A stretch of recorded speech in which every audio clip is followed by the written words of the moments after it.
దానికి దీని శివాలయం యొక్క ప్రాకారము శివుడు, శివాలయం యొక్క గోపురము పెద్ద ఆలయ గోపురం ఉంటుంది. ఆ ఆలయ గోపురము శివుడు, ధ్వజస్తంభము శివుడు.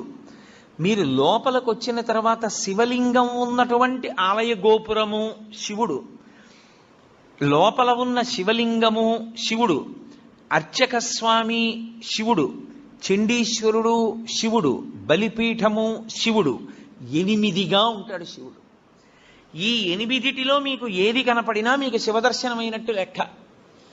నేను గోడకొటే చూశాననుకోండి, నేను శివదర్శనం చేసినట్టు. నేను ధ్వజం వంక చూశాననుకోండి, నాకు శివదర్శనం అయిపోయినట్టు.